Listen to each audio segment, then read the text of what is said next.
วารังจุดทาให้ไว้ทายังสุขายัง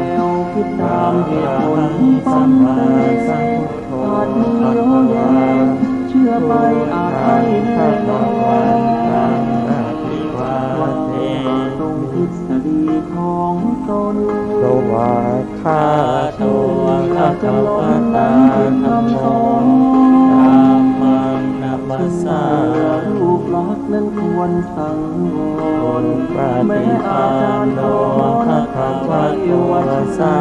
วกสังโฆสังฆังนะมาปัญตนยังทิฏฐาภะคะวะโตสุขภาคณมการันเจมาพุทธานุสติยันจังโลมาเสตัสสะภะคะวะโตอะระหะโตสัมมาสัม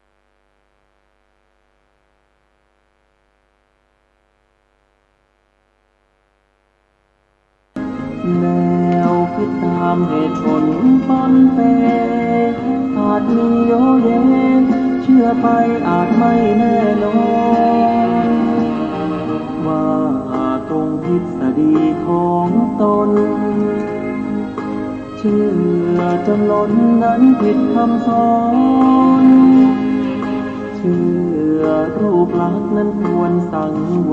รแม้อาจารย์สอนใช่ว่าเชื่อหมดเลย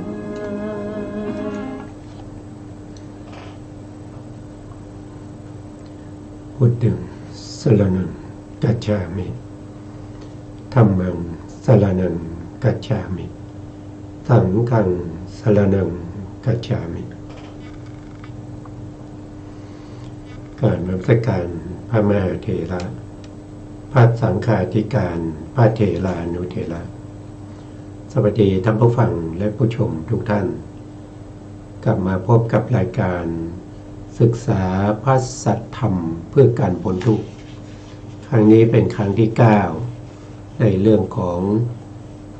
กุตตทันตสูตรซึ่งนำมาจาก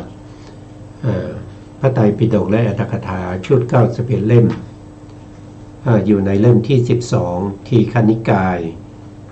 ศีลขันธวรรคเราศึกษากันมาถึงครั้งที่9นะครับเมื่อครั้งที่แล้วเนี่ยเราก็ได้พูดถึงในเรื่องของศีลในเรื่องของศีลซึ่งที่พระพุทธองค์ได้แสดงแก่ชาวเมืองขานุมันตะนะครับซึ่งทรงแสดงที่สวนอัมพลทิกาของกุตทันตพราหมณ์นะครับซึ่งเป็นผู้ที่พระเจ้าพิมพิสารได้พระราชทานให้เป็นหัวหน้าหมู่บ้านนะครับหรือว่าเป็นปัจจุบันก็น่าจะเป็นในอำเภออะไรพวกนี้นะครับซึ่งกุตทันตพราหมณ์เนี่ยได้ไปทูลถามพระพุทธองค์ในเรื่องของการบูชายัญพระพุทธองค์ก็ได้ตอบว่าการบูชายัญที่มีผลมากมีอานิสงส์มากก็คืออานิสงส์ก็คือผลที่หลั่งไหลมาจากเหตุนะครับก็คือหมายถึงว่าได้บุญมากนะได้บุญมากนะก็จะมีการให้ทานการให้ทานการบริจาคการช่วยเหลือผู้อื่นอันที่สองก็คือเรื่องของศีลเรื่องของศีลก็มีตั้งแต่ศีล5ศีล8ศีล10หรือศีล227หรือศีล318ของพระภิกษุณีแล้วก็ยังมีในเรื่องของกรรมบท10ในเรื่องของกรรมบท10ครั้งที่แล้วเราก็พูดถึงในเรื่องของศีลอยู่ในเรื่องของวิรติศีลในเรื่องของวิรติศีลซึ่งวิรติศีลเนี่ยนะครับซึ่งวิรติศีลเราก็ วิรติศีลตรงที่เป็นวิรติศีลเนี่ยก็คือศีลสามอย่างนะครับก็คือได้แก่สัมมาวาจาสัมมากัมมันตะแล้วก็สัมมาอาชีวะและศีลพวกนี้จะเป็นไปในถ้าว่าไปแล้วก็เป็นได้ทั้งสามการนะครับเป็นได้ทั้งก่อนทำแล้วขณะทำแล้วก็หลังจากทำไปแล้วที่พระพุทธองค์ได้แสดงตอนท้ายๆที่เราศึกษานะครับก่อนที่จะจบรายการเมื่อครั้งที่แล้วเนี่ยก็ได้พูดถึงการงดเว้นอยู่3อย่างนะครับ3อย่างนั้นก็คืออะไรก็คือได้แก่สัมปตาวิรัตสัมปตาวิรัตก็คือการเว้นในขณะที่เหตุการณ์เกิดขึ้นพอดีนะครับอย่างเช่นนะครับเราเดินไปนะครับแล้วเรากำลังจะเหยียบหอยที่กำลังคานอยู่ที่พื้นเราเห็นเราก็ไม่เหยียบนะครับเราก็ไม่เหยียบก็เว้นได้เฉพาะหน้าเลยนะครับนี้ก็เรียกว่าเป็นสัมปตะศีลนะเป็นสัมปตะวิรัตนะซึ่งอันนี้จะต้องเป็นเหตุการณ์เฉพาะหน้าเลยนะแล้วก็มีวัตถุที่เราควรเว้นเช่นการกล่าวมุสาก็ต้องเฉพาะหน้านะครับยกตัวอย่างเช่นนะครับเราไปพบกับเพื่อนเรานะครับคนนี้ทุกครั้งเนี่ยเราก็จะกล่าวคำมุสากันนะกล่าวคำมุสากันเป็นประจำนะพอวันนั้นเรารู้สึกว่าการกล่าวคำมุสานี่มันไม่ดีหรือว่าเราอาจจะรับศีลมาจากพระเนี่ยเราก็เว้นเราก็ไม่กล่าวเนี่ยเราก็ไม่กล่าวมุสานะครับแทนที่เราจะกล่าวในขณะนั้นเราก็ไม่กล่าวอย่างนี้ก็เป็นสัมปตาวิรัตนะครับต่อมาก็คือสมทานวิรัตสมทานวิรัตก็คือในขณะที่เรากำลังสมทานศีลในขณะที่เรากำลังสมทานศีลในขณะนั้นถือว่าเป็นสมทานวิรัตนะครับเรากำลังกล่าวปานาติปาตาเวระมณีสิกขาปะทังสัมมาทิยามิอย่างเงี้ยข้าพเจ้าของงดเว้นจากการฆ่าสัตว์อย่างเงี้ยในขณะนั้นเราก็ไม่ได้ฆ่าสัตว์แล้วเราก็กำลังกล่าววาจานะครับต่อหน้าพระภิกษุหรือว่าสมาทานกับพระพุทธรูปหรือว่าสมาทานในใจอย่างนี้ก็ได้นะครับไม่จำเป็นที่จะต้องสมาทานกับพระเสมอไปอยู่ที่ใจนะครับอยู่ที่ใจถ้าเรามีจิตใจที่ตั้งมั่นนะครับตั้งมั่นว่าตั้งแต่นี้ไปตั้งแต่วินาทีนี้ไปหรือตั้งแต่ขณะนี้ไปเราจะไม่ฆ่าสัตว์อย่างเงี้ยปานาติปาตาเวระมณีสิกขาปะทังสมาทิยามิอย่างเงี้ยอย่างนี้ก็ถือว่าเป็นสมทานวิรัตเพราะในขณะนั้นเราไม่ได้เว้นจากการคือเราไม่ได้เผชิญกับสิ่งที่เรากำลังจะฆ่าแต่เราเว้นได้ถ้าอย่างนั้นเขาเรียกว่าเป็นสัมปตะวิรัตแต่ในขณะที่เรากำลังวาจาหรือว่านึกในใจนะครับแต่ไม่มีสิ่งที่จะทำให้เราล่วงศีลเราเรียกว่าเป็นสมทานวิรัตและต่อมาก็คือเสตุคาตาวิรัตเสตุคาตาวิรัตก็คือได้แก่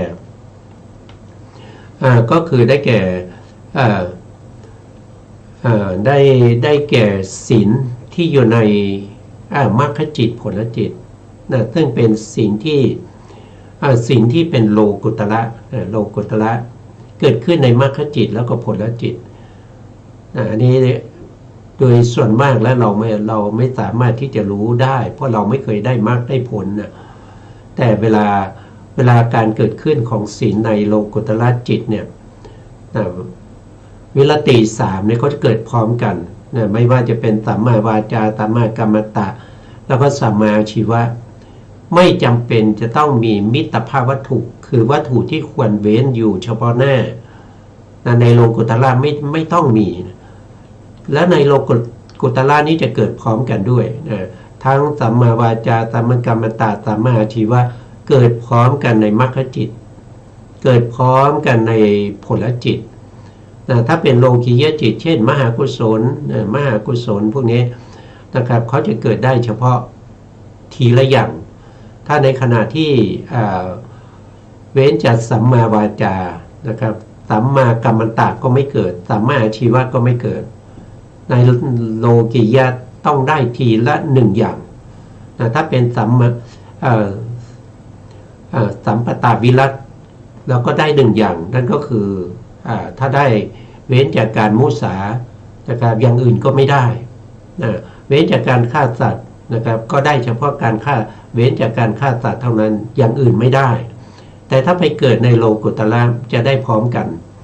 นะเขาเรียกว่าเสตุคาตะวิรัตนะนี่ก็เป็นที่เราศึกษาเมื่อตอนท้ายๆของรายการนะครับวันนี้เราก็ได้เกียรติจากอาจารย์กันดาท่านจะมาสาธยายให้พวกเราได้ฟังกันต่อจากครั้งที่แล้วนะครับท่านมาพร้อมแล้วนะครับก็เรียนเชิญอาจารย์เลยครับผมกราบนมัสการพระคุณเจ้าพระเถรานุเถระและสวัสดีท่านที่รับฟังและรับชมนะคะสุมังคละวิลาสินีอัตถกถาทีฆานิกายศีลขันธวรรคส่วนการเว้นที่สัมปยุตด้วยมรรคของพระอริยสาวกทั้งหลายชื่อว่าเสตุคาตะวิรัตในวิรัตทั้งสามนั้นวิรัตสองข้อแรกกระทำวัตถุมีชีวิตตินทรีย์เป็นต้นที่จะพึงละเมิดด้วยอำนาจการปรงลงเป็นต้นให้เป็นอารมณ์เป็นไปวิรัตมีหลังมีนิพพานเป็นอารมณ์ก็ในวิรัตเหล่านี้ผู้ใดรับสิกขาบททั้งห้าร่วมกันเมื่อสิกขาบทหนึ่งขาดสิกขาบทของผู้นั้นย่อมขาดไปทั้งหมดผู้ใดรับทีละข้อผู้นั้นล่วงละเมิดข้อใดย่อมขาดเฉพาะข้อนั้นเท่านั้นส่วนสำหรับเสตุคาตวิรัตนี้ชื่อว่าไม่มีการขาดเลยเพราะว่าในระหว่างภพพระอริยสาวกย่อมไม่ฆ่าสัตว์ทั้งไม่ดื่มน้ำเมาด้วยแม้เพราะเหตุแห่งชีวิตแม้ถ้าคนผสมสุรากับน้ำนมแล้วเทเข้าไปในปากของพระอริยสาวกนั้นน้ำนมเท่านั้นเข้าไปสุราหาเข้าไปไม่เหมือนอะไรได้ยินว่าเหมือนน้ำนมที่เจือด้วยน้ำนมเท่านั้นเข้าไปในปากของนกกระเรียนน้ำหาเข้าไปไม่ข้อนี้พึงทราบว่าสำเร็จตามกำเนิดและข้อนี้ก็พึงทราบว่าสำเร็จโดยธรรมดาก็เพราะในสรณคมการทำความเห็นให้ตรงเป็นสิ่งที่ทำยากแต่ในการสมาทานสิกขาบทเป็นเพียงการงดเว้นเท่านั้นเพราะฉะนั้นการสมาทานสิกขาบทนั้นจึงใช้ทรัพย์สินน้อยกว่าและมีการตระเตรียมน้อยกว่าสำหรับผู้ที่ถือศีลพอประมาณบ้างผู้ที่ถืออย่างดีบ้างในการสมาทานสิกขาบทนี้พึงทราบว่ามีผลมากและมีอานิสงส์มากเพราะขึ้นชื่อว่าทานเช่นกับศีลห้าไม่มีสมจริงตามที่พระผู้มีพระภาคเจ้าตรัสไว้ว่าภิกษุทั้งหลายทานห้าอย่างเหล่านี้จัดเป็นมหาทานที่รู้กันมาว่าเลิศรู้จักกันมานานรู้กันมาตามวงศกุลเป็นของเก่าแก่ไม่มีใครรังเกียจแล้ว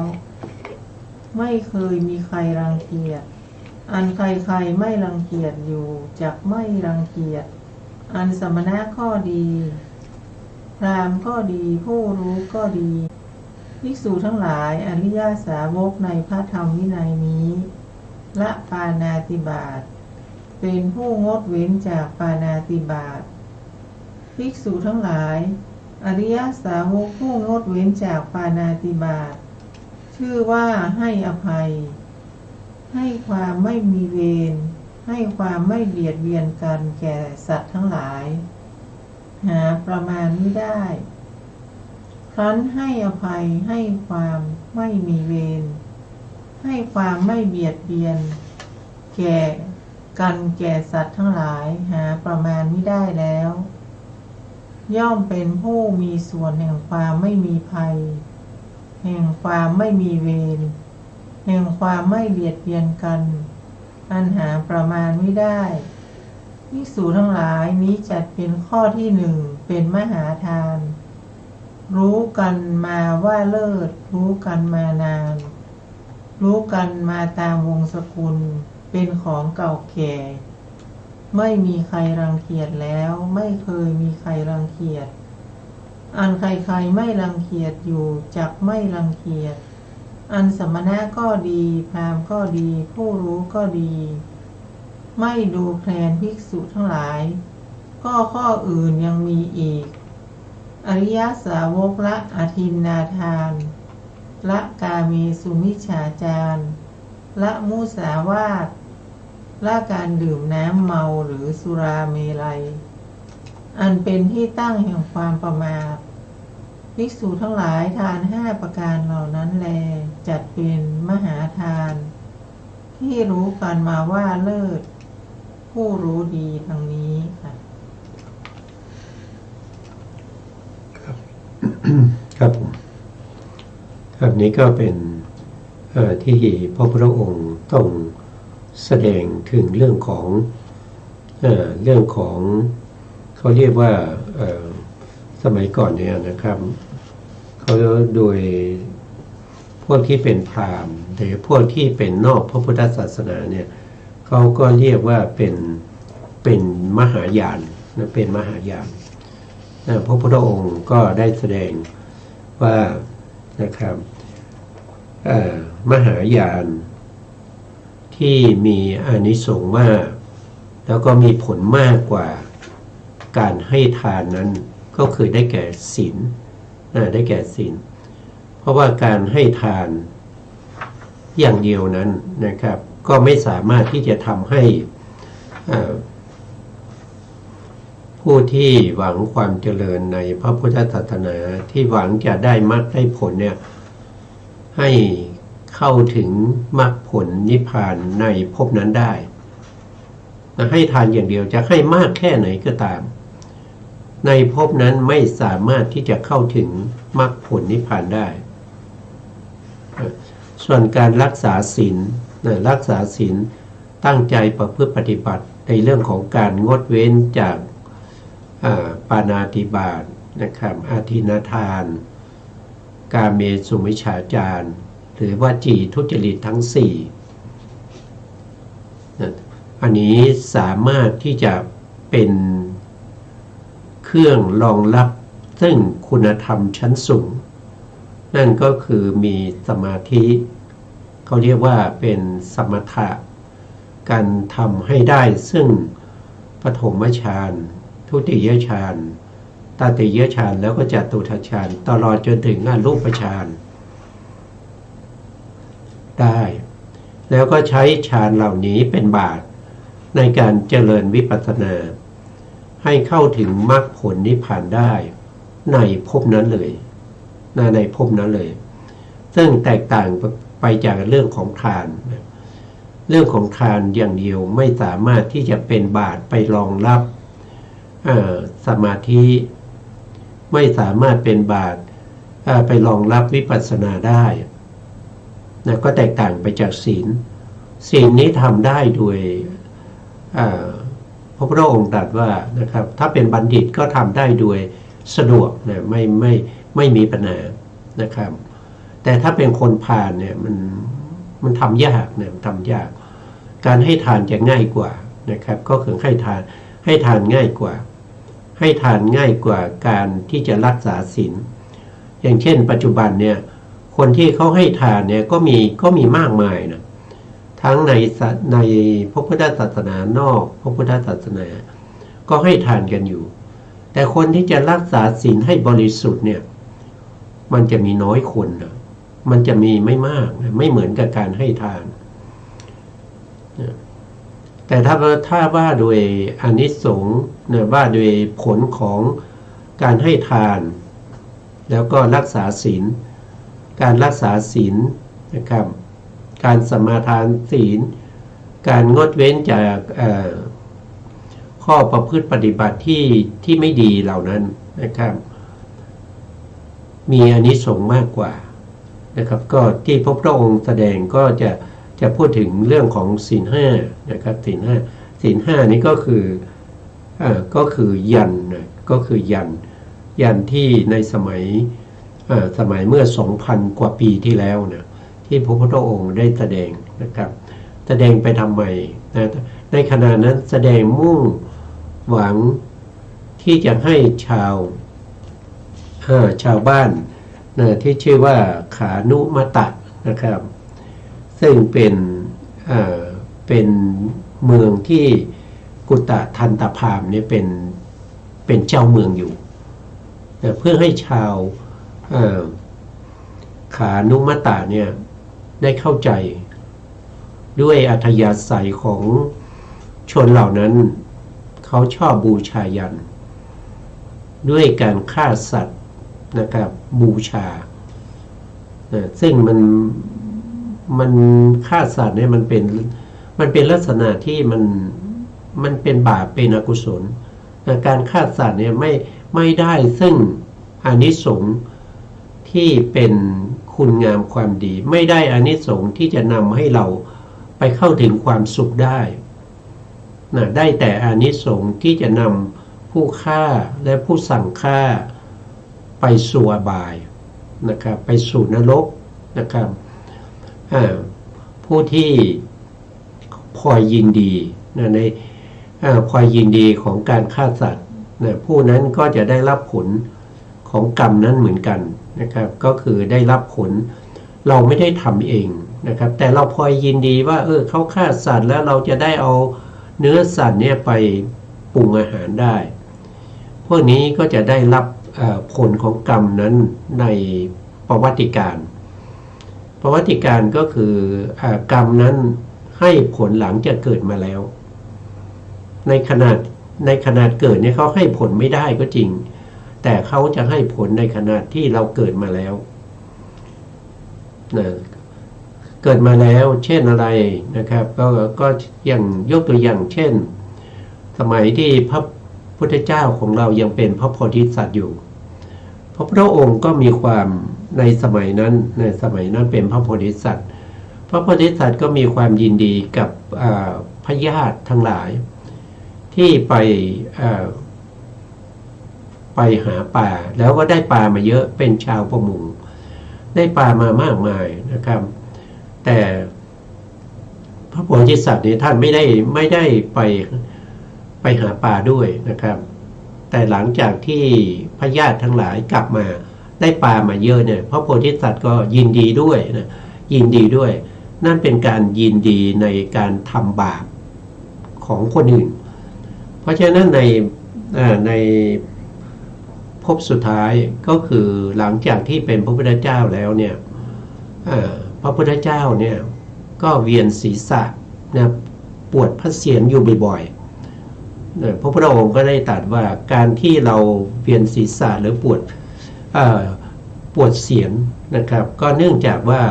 ไปพลอยยินดีกับพญาติใน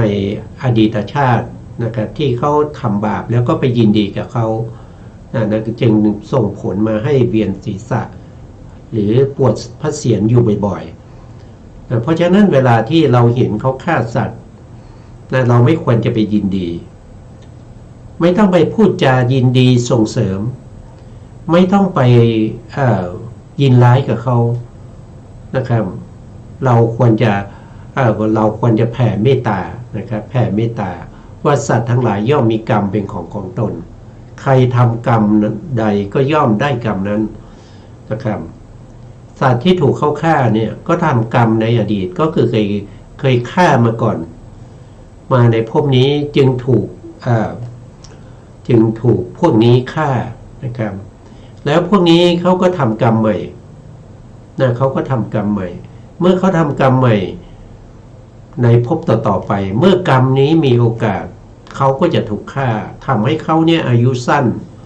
นะครับอันนั้นคือการฆ่าแต่คนไปยินดีด้วยเนี่ยก็จะเวียนศีรษะอย่างที่ได้พูดไปนะครับอันนั้นก็เราก็ถ้าเราไม่ได้ทำเราไม่ได้เป็นคนฆ่าเราก็ไม่ต้องไปพลอยยินดีไม่ต้องไปกล่าววาจาสนับสนุนการฆ่านะไม่ต้องไปยินร้ายเพียงแต่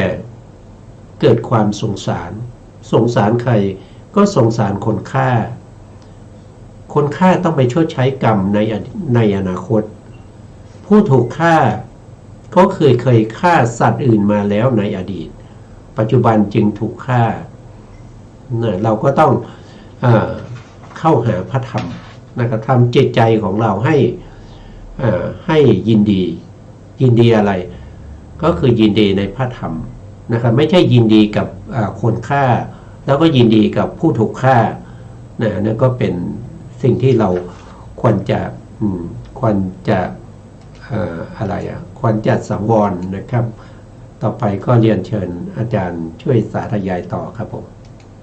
ก็แลศีลห้านี้ท่านเรียกว่ายันเพราะต้องสมาทานด้วยคิดว่า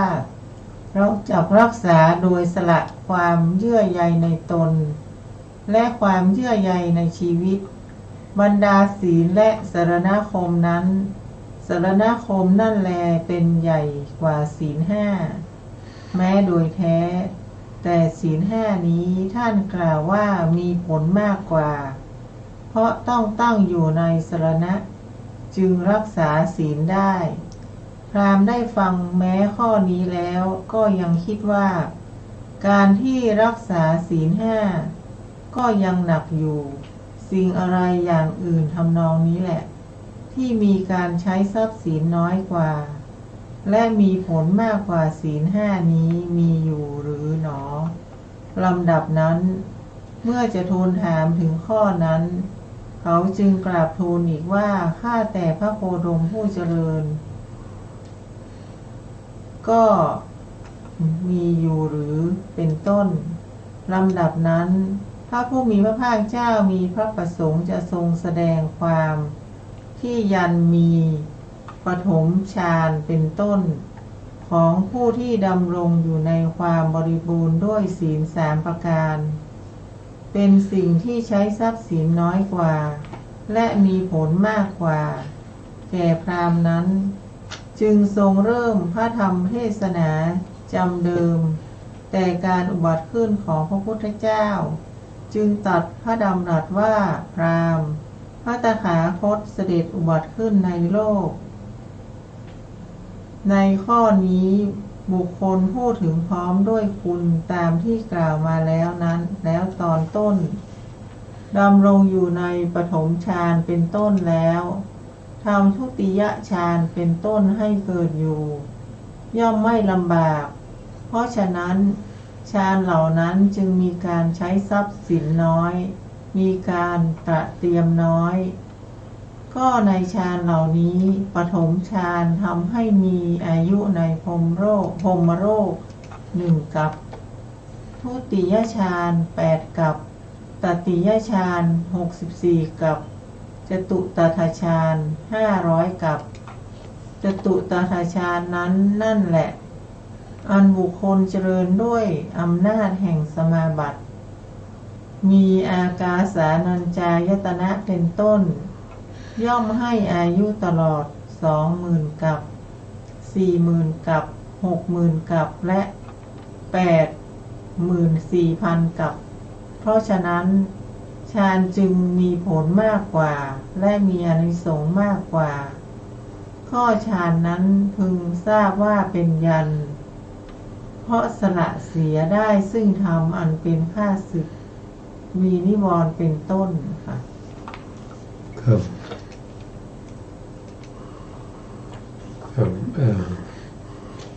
พามกุตทันตพามนะครับท่านก็ยังอยากจะได้นะครับอยากได้ความรู้ความเข้าใจในเรื่องของยันหรือการบูชายันนี้ให้ยิ่งขึ้นไปนะครับ ก็ทูลถามพระพุทธองค์ถึงยันที่ทำได้ง่ายแล้วก็มีอานิสงส์มากกว่าการรักษาศีลนี้ยังมีอยู่หรือพระเจ้าค่ะพระพุทธองค์ก็ตรัสว่ายังมีอยู่นะครับพระพุทธองค์ได้ตรัสว่านะครับการรักษาศีลเนี่ยนะครับมีอานิสงส์มากเนี่ยก็ต้องมีไตรสรณคมนะครับเป็นตัวที่เป็นพื้นฐานของเรื่องของศีลไตรสรณคมเนี่ยก็คือการศรัทธาในพระรัตนตรัยนะครับศรัทธาถ้าเราไม่มีความศรัทธาในพระพุทธพระธรรมพระสงฆ์เนี่ยนะครับเราจะรักษาศีลตามที่พระพุทธองค์ได้เทศนาได้สั่งสอนได้ยังไงเพราะเราไม่มีศรัทธาในพระพุทธเจ้าถึงแม้พระพุทธเจ้าอาจจะพร่ำสอนเราทุกวันให้รักษาศีลเราก็รักษาไม่ได้หรอกตัวศีลนั่นแหละก็คือเป็นพระธรรมก็เป็นพระธรรมก็เป็นการศรัทธาในคำสั่งสอนของพระพุทธเจ้า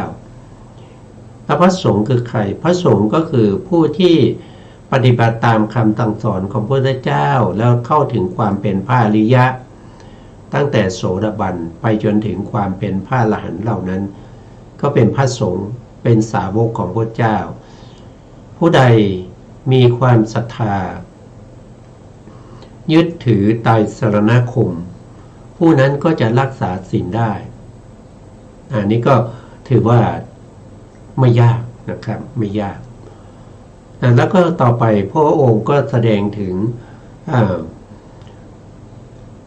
ยันที่สูงขึ้นไปอีกนะครับหรือ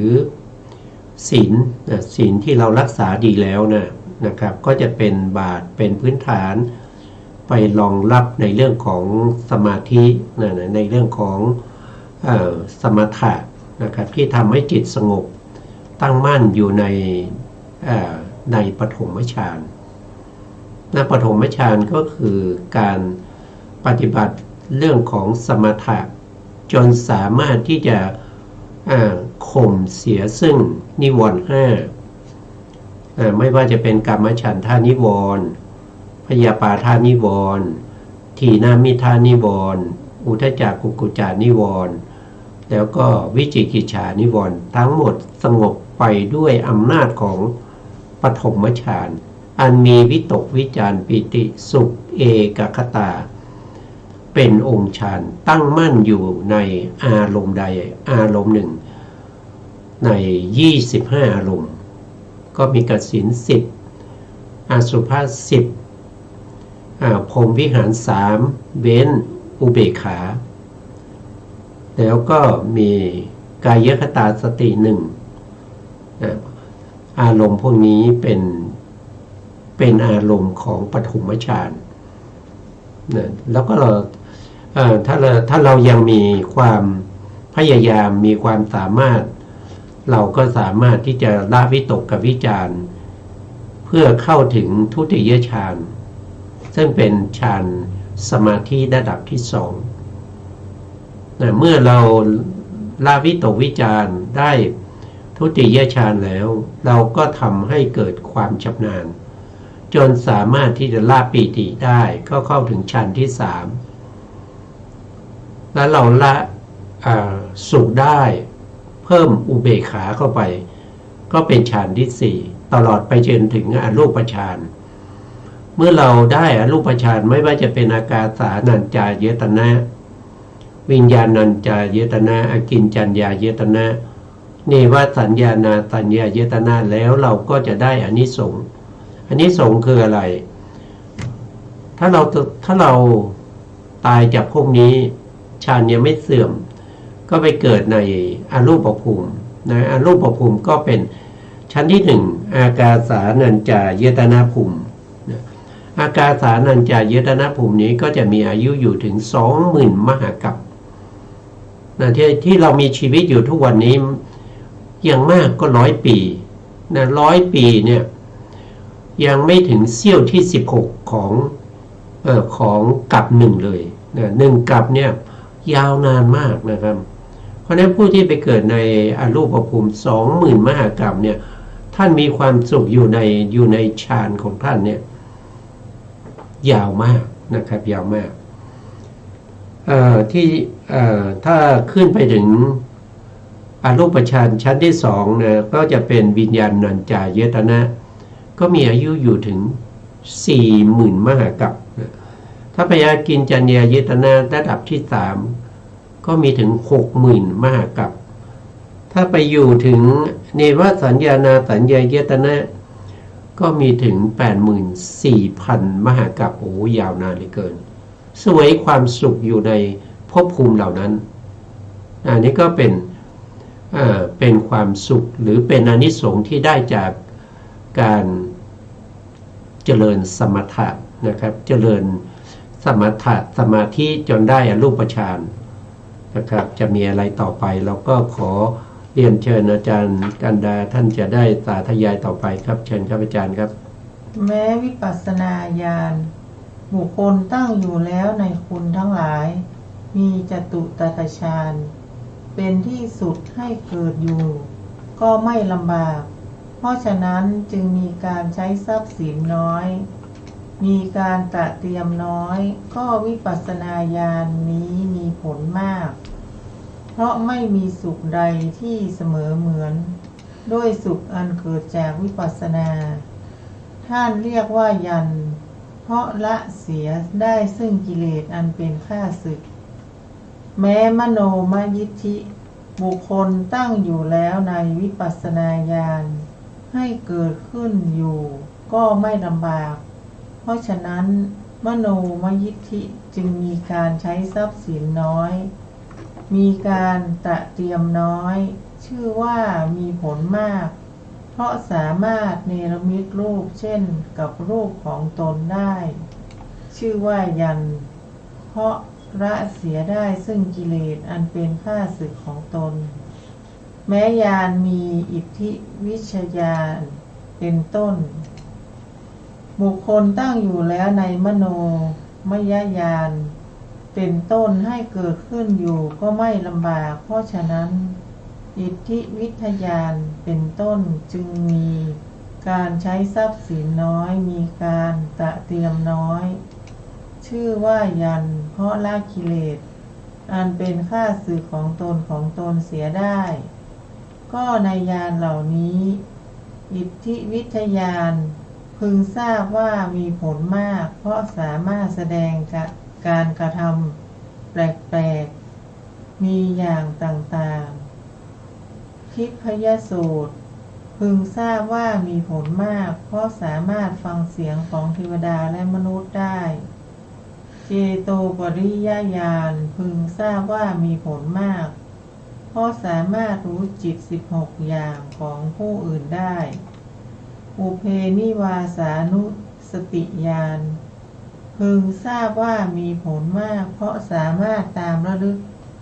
ถึงสถานที่ที่ตนปรารถนาได้ทิพยจักษุพึงทราบว่ามีผลมากเพราะสามารถมองเห็นรูปที่ตนต้องการได้อาสวัคยญาณพึงทราบว่ามีผลมากเพราะสามารถยังสุขอันเกิดจากโลกุตตรมรรค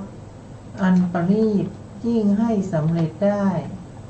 ก็ขึ้นชื่อว่ายันอย่างอื่นที่ประเสริฐกว่าพระอรหันต์ไม่มีเพราะฉะนั้นพระผู้มีพระภาคเจ้าเมื่อจะทรงแสดงพระธรรมเทศนาโดยถือเอาพระอรหันต์เป็นจุดหมายสูงสุดจึงตรัสว่าพราหมณ์ยันนี้แลเป็นต้นครับหลังจากที่พระพุทธองค์ได้แสดงในเรื่องของฌานนะครับคือจิตตั้งมั่นอยู่ในอารมณ์โดยมีองค์ฌานแต่ละระดับนั้นเป็นตัวที่คอยสังเกตว่าเราได้ระดับฌานอะไรแล้วก็อารมณ์นิมิตทั้งหลายที่ปรากฏนั้นจะเป็นตัวบ่งบอกให้เรารู้ได้ว่าเราได้ระดับฌานเท่าไหร่ พระพุทธองค์ได้ตรัสว่าฌานเหล่านี้มีการใช้ทรัพย์น้อยนะครับมีการตะเตรียมน้อยเพราะว่าเวลาเราจะเข้าฌานเนี่ยเราไม่จำเป็นจะต้องไปหาสิ่งนั้นสิ่งนี้นะเดี๋ยวจะต้องไปจัดโต๊ะจัดเก้าอี้นะครับจะต้องไปทำประลำพิธีจะต้องทำนู่นทำนี่แล้วถึงจะเข้าฌานไม่ใช่นะไม่เหมือนกับการบูชายันก็ต้องมีการตัดเตรียมสถานที่นะทำประลำพิธีทำนู่นทำนี่มันมากมายนะครับกิจกรรมมันมากมายถ้าเราจะเข้าฌานนะครับเราก็หาที่สงบนะครับในบ้านเราก็ได้นะครับหรือในวิหารในกุฏินะที่ไหนนะลานพระเจดีย์ลานโพได้หมดนะไม่ต้องไปเตรียมมุงหลังคาไม่ต้องไปกางเต็นท์นะเราก็สามารถที่จะนั่งแล้วก็เข้าฌานได้เลยนะผู้ที่เขามีความชำนาญเนี่ยเขาสามารถที่จะเข้าฌานได้ทุกๆอิริยาบถเนี่ยคือเขาทำฌานจนได้เป็นวสีเนี่ยการเข้าฌานแล้วออกฌานได้อย่างรวดเร็วไม่จำเป็นที่จะต้องตะเตรียมอะไรอันนั้นคือใช้ทรัพย์น้อยแล้วก็ตะเตรียมน้อยแต่มีอานิสงส์มากต่อมาพระพุทธองค์ก็ได้แสดงถึงว่าหลังจากที่เราได้ฌานเหล่านั้นแล้วถ้าจะให้ดีฌานเหล่านั้นยังเป็นบาตรให้ได้มาซึ่งเขาเรียกว่าเป็นอภิญญานะเป็นอวิชชาอภิญญา6นะครับหรือเป็นวิชาก็ได้ถ้าว่าโดยวิชาก็วิชา8นะเริ่มตั้งแต่ไหนวิชา8ก็คือเริ่มตั้งแต่วิปัสสนาญาณวิปัสสนาญาณนี้เป็นวิชาที่1ในพระพุทธศาสนานะพระพุทธศาสนาถ้าใครได้วิปัสสนาญาณนะคนนั้นก็ได้วิชาข้อที่1แล้วนะถ้านับโดยวิชา8นะวิชา8ได้วิปัสสนาญาณก็ได้เป็นวิชาข้อที่1นะข้อที่2ก็คือมโนมยิทธินะมโนมยิทธิคืออะไรมโนมยิทธิก็คือการแสดงฤทธิ์ทางใจนะทำคนเดียวให้เป็นหลายๆคนนะเช่นจุลบรรทกนะครับเป็นผู้ที่ได้มโนมยิทธิเป็นผู้ที่ได้เอตทัคคะในเรื่องของมโนมยิทธิท่านสามารถที่จะทำคนเดียวให้เป็นหลายพันคนได้นะคือเหมือนกันหมดนะเหมือนกันหมดก็คือเหมือนกับเขาเอาอุปมาอุปไมยก็คือเหมือนกันกับชักไส้ไส้ป้องเนี่ยออกมานะครับได้หลายอันเหมือนชักดาบออกจากฝักเนี่ยก็ชักออกมาเรื่อยๆก็เป็นคนที่1คนที่2นะครับก็คือออกจากตัวนะครับไปเป็นคนที่1คนที่2นะครับแล้วก็มาช่วยกันทำงานอย่างเงี้ยอันนี้ก็เป็นมโนมยิทธินะแล้วก็มีอิทธิวิทะนะครับอิทธิวิทะนี่เป็นวิชาที่3อิทธิวิทะนี่คือการแสดงฤทธิ์นะแสดงฤทธิ์ที่ทำผิดเพี้ยนไปจากคนธรรมดาผิดเพี้ยนจะไปจากมนุษย์ทั้งหลายเช่นสามารถที่จะเหาะไปในอากาศลอยไปในอากาศได้อย่างเงี้ยมนุษย์ธรรมดาทำไม่ได้ใช่ไหมครับหายตัวไปมนุษย์ก็ทำไม่ได้เดินแล้วก็แทรกเข้าไปในผนังอย่างเงี้ยมันก็ทำไม่ได้อันนี้คือฤทธิ์นะเขาเรียกว่าเป็นอิทธิวิทะเดินบนผิวน้ำอย่างเงี้ยนะเดินเข้าไปในไฟอย่างเงี้ยใครจะทำได้นะนอกจากผู้มีฤทธิ์นะผู้มีฤทธิ์อิทธิวิทะนะอิทธิวิทะแล้วก็บุพเพนิวาสานุสติก็ระลึกชาติได้นะระลึกชาติของตัวเองด้วยของผู้อื่นได้ด้วยอย่างเงี้ยแล้วก็มีตาทิพย์นะมีตาทิพย์มีหูทิพย์นะครับตาทิพย์ก็มองเห็นเทวดานะเห็นพรหมเห็น สัตว์นรกอะไรพวกนี้เห็นในสิ่งที่คนธรรมดาไม่เห็นตาทิพย์แล้วหูทิพย์ก็ฟังเสียงได้นะฟังเสียงอะไรถ้าฟังเสียงมนุษย์นี่ไม่ยากนะก็โทรศัพท์ก็ได้แต่นี้ท่านสามารถที่จะฟังเสียงเทวดาสนทนากันอย่างเงี้ยโทรศัพท์ที่ไหนจะไปโทรคุยกับเทวดาได้มันไม่มีนะครับสามารถที่จะฟังเสียงเทวดาพรหมนะครับหรือว่าสามารถที่จะฟังเสียงสัตว์ทั้งหลายเช่นนกนะครับนกสนทนากันอย่างเงี้ยเดรัจฉานสนทนากันอยู่อย่างเงี้ยไม่มีใครทำได้นอกจากบุคคลที่ได้ทิพโสตะนะก็คือหูทิพนะครับแล้วก็สุดท้ายก็คือผู้ที่ได้อาสวัคยญาณอาสวัคยญาณก็คือญาณที่ทำให้สิ้นไปซึ่งกิเลสนะเข้าถึงความเป็นพระอริยบุคคลนะถ้าว่าโดยอาสวัคยญาณท่านมุ่งหมายไปถึงอรหันต์นะเป็นพระอรหันต์แล้วไม่มีกิเลสที่เหลือแล้วนะเป็นสุดยอดนะเป็นสุดยอดของวิชาในพระพุทธศาสนานะอันนี้พระองค์ตรัสว่านะครับมีการใช้ทรัพย์น้อยแล้วก็ตะเตรียมน้อยแล้วก็ได้อานิสงส์มากนะครับเพราะความสุขในโลกุตละธรรมนี้เป็นความสุขที่ยิ่งกว่าการได้เนวสัญญานาสัญญายตนะเนวสัญญานาสัญญายตนะหรือสุขในฌานเนี่ยเป็นโลกิยสุขเนี่ยไม่ใช่โลกุตละสุขนะแต่ถ้าในอาสวัคยญาณนั้นเป็นสุขในโลกุตละนะสุขในพระนิพพานนะครับวันนี้ก็ที่พระพุทธองค์ได้แสดงแก่ทันตะพราหมณ์นะครับต่อไปก็อาจารย์ท่านจะสาธยายต่อครับเชิญครับอาจารย์ครับว่าด้วยการปฏิญาณตนเป็นอุบาสกของปุตตะทันตพราหมณ์คำว่าเมื่อพระผู้มีพระภาคเจ้าตรัสพระธรรมเทศนาอย่างนี้แล้วเอวังวัตเตความว่าเมื่อพระผู้มีพระภาคเจ้าตรัสอย่างนี้แล้วปุตตะทันตพราหมณ์เลื่อมใสในพระธรรมเทศนามีความประสงค์จะถึงพระรัตนตรัยเป็นสรณะจึงได้กล่าวคำนี้ว่าข้าแต่พระโคดมผู้เจริญภาษิตของพระองค์แจ่มแจ้งนักเป็นต้นคำว่าจงพัดอุปวายยัตตุความว่าขอลมเย็นอ่อนๆที่จะระงับความกระวนกระวายในร่างกายได้จงพัดโชยมาต้องกายก็แลพราหมณ์คั้นกล่าวคำนี้แล้วจึงส่งคนไปด้วยพูดว่าแน่พ่อจงเข้าไปสู่หลุมยันแล้วปล่อยสัตว์เหล่านั้นทั้งปวงจากเครื่องจองจำบุรุษนั้นรับคำว่าดีแล้วกระทำตามนั้นแล้วกลับมาบอกว่าท่านผู้เจริญสัตว์เหล่านั้นถูกปล่อยไปหมดแล้ว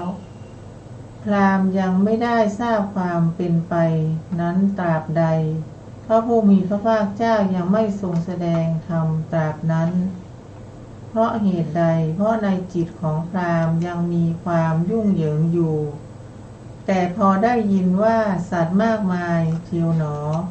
ข้าพเจ้าปล่อยหมดแล้ววาระจิตของพราหมณ์ก็ผ่องใสพระผู้มีพระภาคเจ้าทรงทราบว่าพราหมณ์มีใจผ่องใสแล้วจึงทรงเริ่มพระธรรมเทศนาท่านหมายเอาเหตุนั้นจึงกล่าวคำว่าลำดับนั้นพระผู้มีพระภาคเจ้า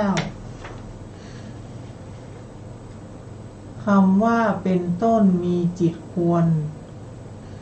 ท่านกล่าวหมายเอาความที่นิวรณ์ถูกข่มไว้ได้ด้วยอนุภาพแห่งอนุปุพพิกถาคำที่เหลือมีความหมายง่ายทั้งนั้นด้วยประการฉนี้แลอัตถกถาทันตสูตรในอัตถกถาทีฆนิกายชื่อสุมังคละวิลาสินีจบแล้วด้วยประการฉนี้ อัตถกถากูฏทันตสูตรที่5ค่ะ ครับผม ก็จบบริบูรณ์ในเรื่องของกุตตะทันตสูตรที่5นะครับอาจารย์ท่านหนึ่งสาธยายไปจบแล้วนะแต่เรายั